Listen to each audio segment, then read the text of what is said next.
Tout le monde, c'est Sam de la chaîne Sam Blind Maker, de l'impression 3D et du cosplay. Aujourd'hui, on va aborder pour cette première vidéo un sujet qui vous intéresse tous, à savoir Iron Man. Comment partir d'un casque Iron Man imprimé en 3D pour arriver jusqu'à un résultat magnifique peint que vous pouvez porter. C'est parti. Il est prêt. Jarvis, active les systèmes. Dans l'imaginaire aujourd'hui, il y a pas mal de questions autour de l'impression 3D. C'est la chose un petit peu magique qui commence à débarquer dans les foyers aujourd'hui. Vous voyez d'ailleurs la mienne qui travaille sur les abdos de ma future Mark 7, mais je vous parlerai de tout ça plus tard. Aujourd'hui, on va travailler sur ce casque-là.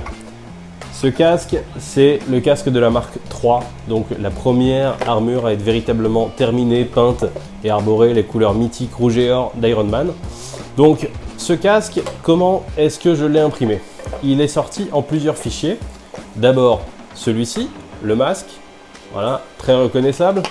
Ensuite, celui-ci, qui est la grosse pièce du casque, ça a mis un certain temps à être imprimé.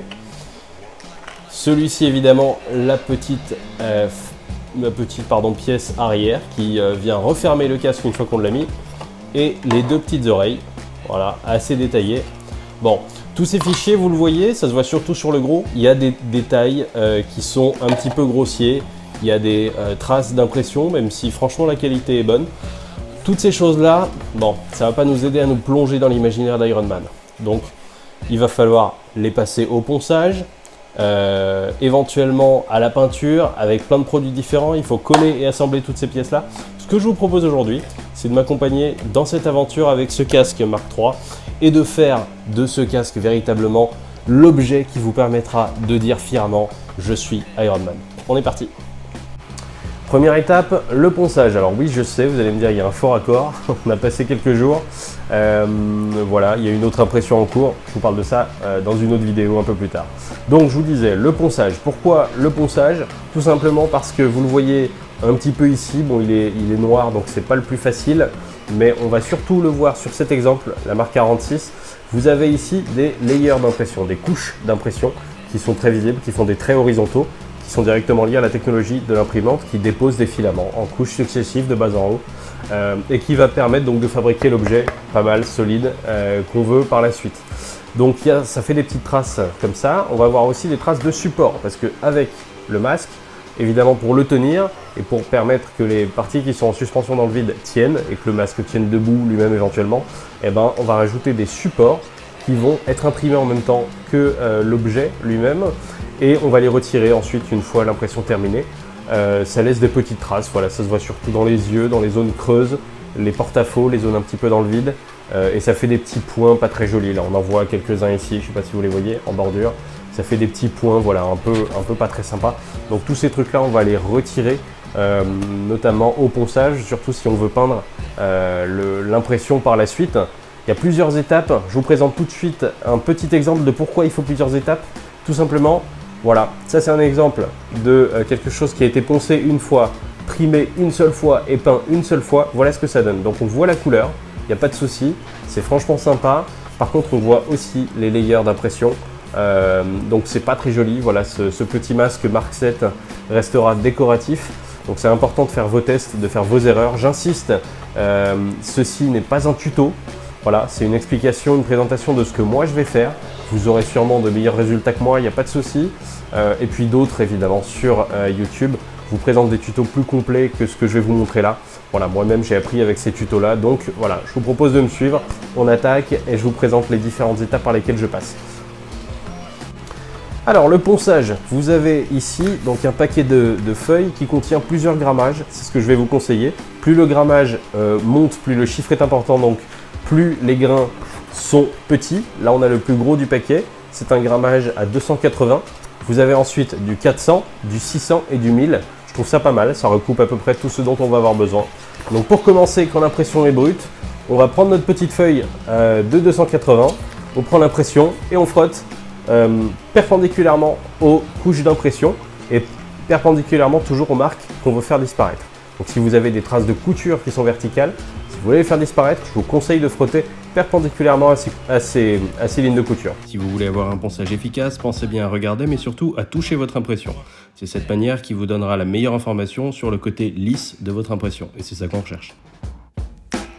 Après ponçage et avant toute application de produit, je vous conseille un essuyage, voire un rinçage de votre impression. Ça vous évitera de laisser la poussière se loger entre le produit et l'impression, ce qui dégraderait la qualité. Juste après ça, on va appliquer le primer ou la pré-de-fixation qui va servir d'interface entre le plastique et la peinture.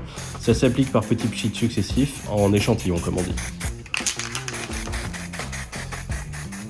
Voilà, il a eu toute une nuit pour sécher, donc la première couche est posée. On voit bien que les différentes couches d'impression se voient un petit peu moins clairement, c'est assez sympa.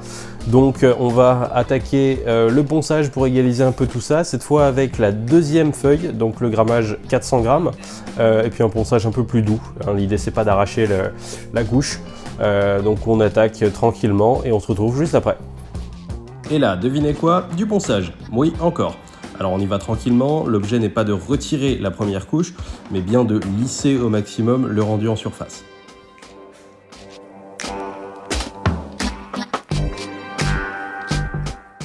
À cette étape, on ne va pas rincer, on va se contenter d'un essuyage avec un chiffon sec, histoire de préserver le produit et de retirer la poussière.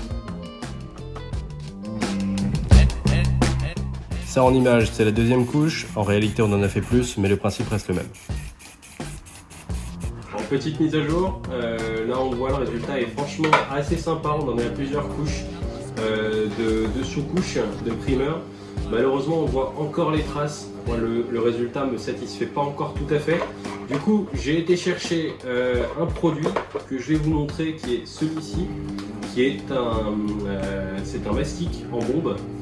Donc qui se pulvérise et qui est fait justement pour boucher les petits reliefs de surface. Il ne faut pas en mettre trop pour pas gâcher les détails de l'impression, mais je pense qu'avec ça honnêtement on peut faire une surface un peu lisse. Donc on va continuer le boulot, on va pulvériser ça là-dessus et on va ensuite poncer et voir le résultat que ça donne.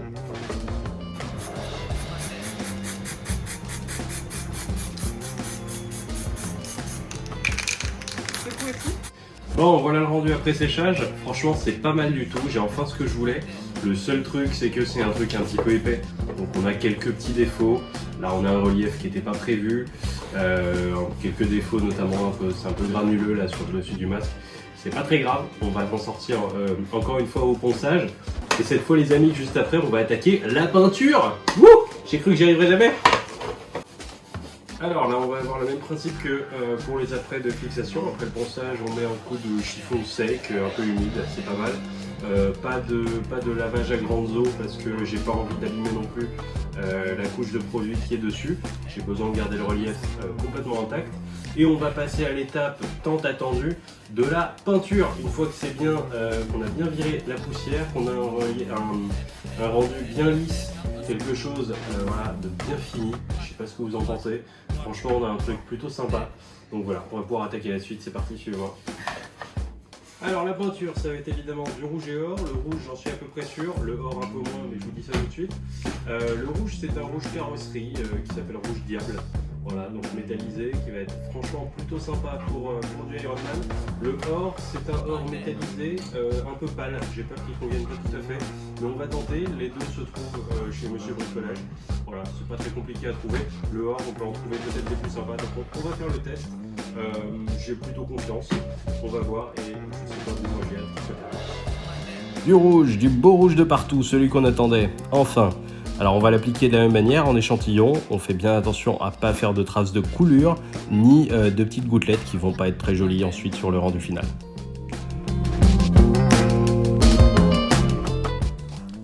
Ça y est les amis, on est arrivé au bout de ce casque. Je vous épargne un énième plan où on pulvérise encore du produit, où je continue à poncer, parce que sinon je sens que vous allez me faire une pétition pour que j'arrête mes vidéos.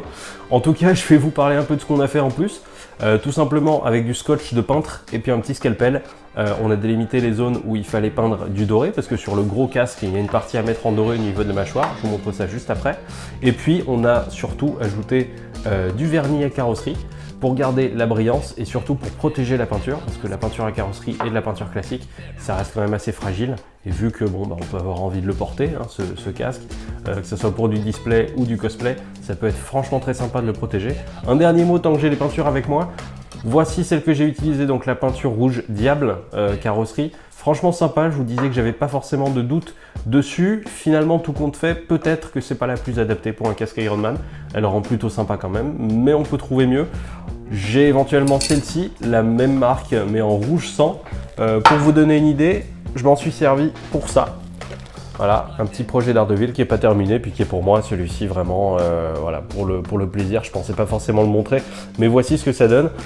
Donc ça collerait pas mal avec du Ironman, on voit bien que c'est un truc assez sympa. Voilà, et puis on va passer tout de suite au casque.